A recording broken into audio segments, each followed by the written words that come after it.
অসুস্থ না হলে কেউ হাসপাতালে আসেন না। অনেকেই সুস্থ হয়ে বাড়ি ফেরেন বটে, তবে কারো কারো শেষকালের ঠিকানা হয় এই হাসপাতাল। ফলে ওষুধ ইনজেকশনের মধ্যে দুঃখের গন্ধ পান অনেকেই। যদিও দিল্লির বাসিন্দা পাত্র অমিত এবং পাত্রী সুচরিতা আনন্দে বদলে দিলেন সেই হাসপাতাল চত্বরকে, অন্তত কিছুক্ষণের জন্যে।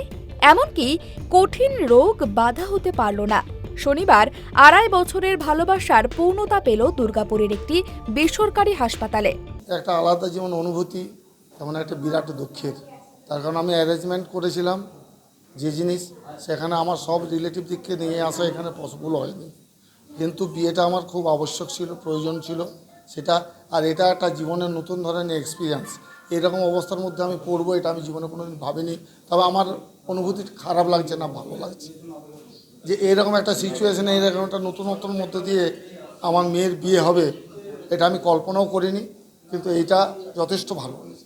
আর সবথেকে বেশি ধন্যবাদ দেবো আমি সিইও সাহেবকে। দিল্লির বাসিন্দা অমিত মুখোপাধ্যায় কর্মসূত্রে দুর্গাপুরে এসেছিলেন প্রায় 2.5 বছর আগে। তখনই তার এক বন্ধুর বান্ধবী সুচরিতা পাত্রের সঙ্গে দুর্গাপুরের সিটি সেন্টারে আলাপ হয়েছিল।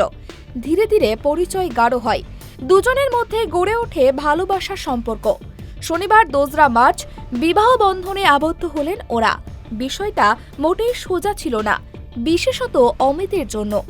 বিয়ের একদিন আগে ছেলের পরিবারকে জানানো হয় পাত্রী সুচরিতা জন্ডিসে আক্রান্ত। গুরুতর অবস্থায় দুর্গাপুরের সিটি সেন্টারে একটি বেসরকারি হাসপাতালে চিকিৎসাধীন রয়েছেন তিনি।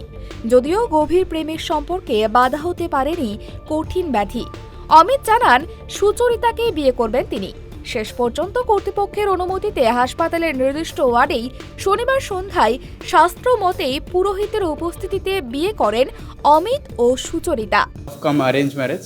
তো এবার জিনিসটা হয়েছিল কি আমাদের প্ল্যানিং ছিল আজকে বিয়ে করা 2 মার্চে, কিন্তু এই পরশু রাতে আমাদের জানা যায় কি আমার যে বউ সুচরিতা পাত্র, ওনার খুব অবস্থা খারাপ, খুব ভমিটিং দিয়ে টেস্ট হওয়ার পরে জানা গেল ওনার অ্যাকিউট ভাইরাল হেপাটাইটিস দিয়ে জানা গেল ওনার জন্ডিস খুব বেশি বেড়েছে।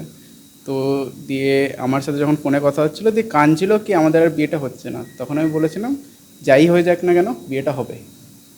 তো সেই জন্যেই এখন যেটা চেষ্টা হয়েছে, তো যতটা হসপিটাল ম্যানেজমেন্ট তরফ থেকে আমাদের হেল্প করা হয়েছে, থ্যাংক ইউ।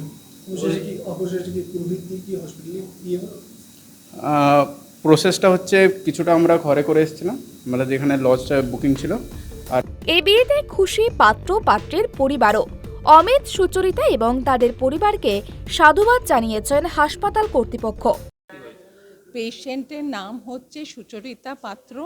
পেশেন্ট 29 তারিখে ভর্তি হয়েছিল এবং ভাইরাল হেপাটাইটিস নিয়ে ডক্টর শ্রীজিৎ চ্যাটার্জির আন্ডারে ভর্তি হয়েছিলেন। অ্যাকচুয়ালি ওদের বাড়ির লোকের প্রস্তাব হয়েছিল যে মেয়েটার বিয়ে আজকের ডেটে ফিক্স করা ছিল, ঠিক আছে, কমিটেড ডেট যেটা থাকে। তো ওদের প্রস্তাব ছিল যে বিয়েটা যাতে এখানে হয়, জাস্ট কিছু না ফর্মাল রিচুয়ালটুকু দিয়ে সিঁদুরদান করে মালা বদল করে যতটুকু না হয় হয়, ওইটুকুনি ব্যাস। ভর্তি আছে। দুই পরিবারের প্রতি সাধ্যমতো সহযোগিতার হাত বাড়ান হাসপাতালের চিকিৎসক ও চিকিৎসা কর্মীরা। হয়তো এইভাবেই যেতে ভালোবাসা মনে করিয়ে দেয় নশ্বর জীবনই শেষ কথা নয়। দুঃখের গন্ধের পাশাপাশি আনন্দের গন্ধও আছে জগতে, তাকে কেবল চিনে নিতে হয়। দুর্গাপুর থেকে আকাশ খানের রিপোর্ট, ট্রাইব টিভি বাংলা।